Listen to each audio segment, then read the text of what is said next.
welcome back to Dried Watermelon. We're looking at Two Towers, being the second part of the Lord of the Rings trilogy. Everything here, the whole warg attack, this doesn't happen in the novel. I really don't think that it adds much to the film. It's a fun fight scene for sure. I don't mind it, to be honest, just in terms of pure action value. However, I don't love the whole thing about Aragorn almost falling to his death and another fake out or a fake death there. And then he wakes up and the whole thing with Arwen, and then also him getting on the horse again, the horse finding his way back. It's just a little bit too incredulous for me, and it stretches my unbelief far too much, I think. I think it's too contrived, and then he sees the army coming. They'll know about the army coming anyways. They don't need Aragorn to do that as a plot contrivance. I really think is unnecessary. I don't love it. They could have just done the fight and then they win. Of course, also in the novel, Eowyn leads Rohan, the people of Rohan, to Helm's Deep by herself.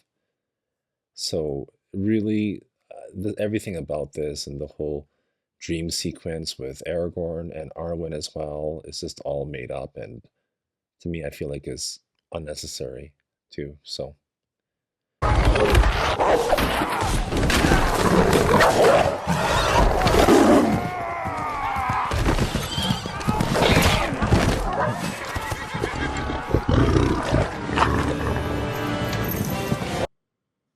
So Faramir's character is definitely portrayed differently between the film and the novel, and that's on purpose. I remember one of the writers of the film, of the screenplay, they were talking about how they wanted to purposely change that a little bit because it doesn't have enough tension, they said. Because Faramir is too pure. In the novel, he acts as a character foil to Boromir, in a sense, whereas Boromir desired the ring and his heart was filled with greed and covetousness for the ring. Faramir, on the other hand, even tells Frodo not to show him the ring, and says that even if it were laying by the wayside on the road and I found it, I would not take it. He is very much in contrast to Boromir, and Tolkien did that on purpose, and it shows his pureness of heart and also how different he is. He's a student of lore and thought rather than rashness and brute action like his older but also more famous Boromir. So I was a little bit disappointed actually when they changed Faramir's character here.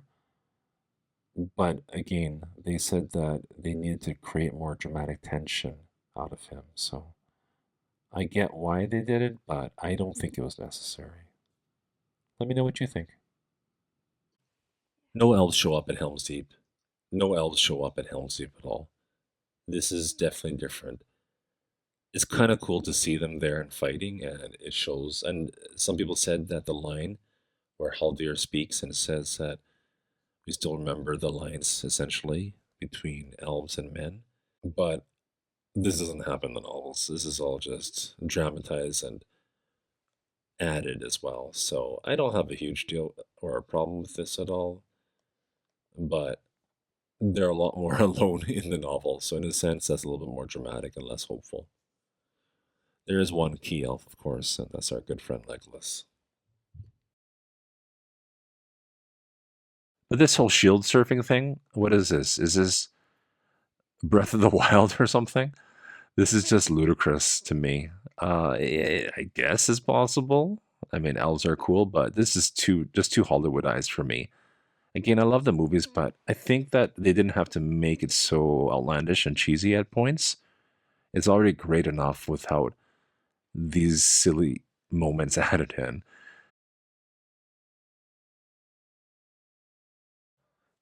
So this is a pretty significant difference as well. Although I guess in for all practical purposes it doesn't make a huge difference, but in Two Towers in the novel, Gandalf comes back not with Eomer, but with Erkenbrand and 1,000 foot soldiers as well. So they go in, the Dunlendings will eventually just give up their weapons and the orcs flee and are destroyed by the forest. So this is a pretty significant difference. of just who it was is Erkenbrand and not Eomer.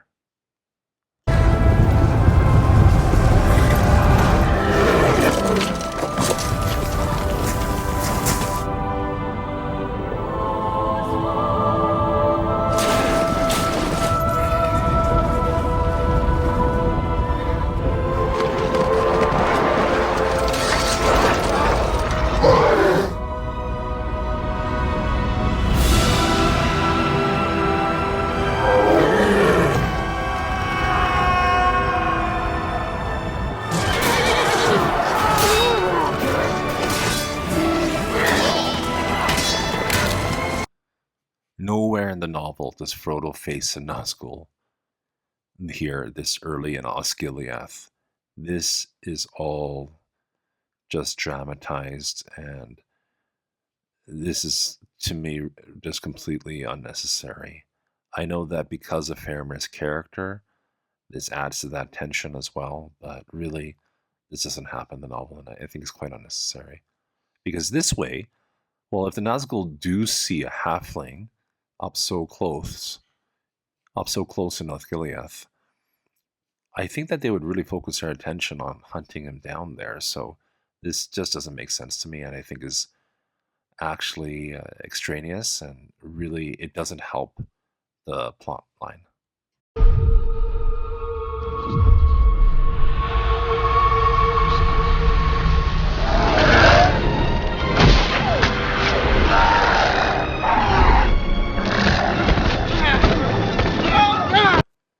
I've already said this, but Faramir's character has been quite changed, and I know some people had a real big problem with this.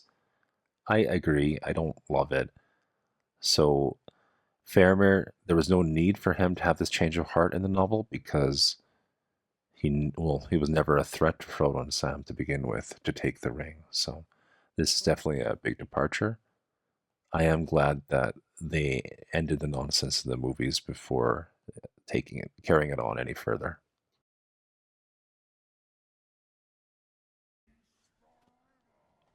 I really appreciate how Jackson showed the Ents and the fight here.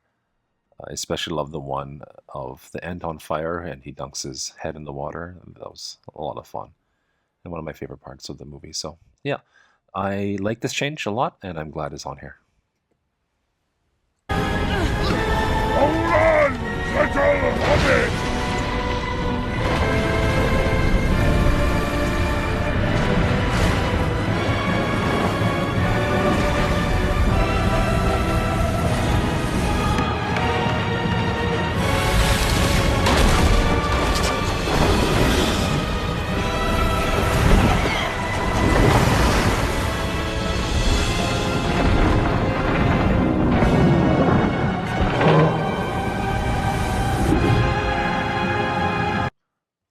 The Two Towers film ends with a major cliffhanger, of course.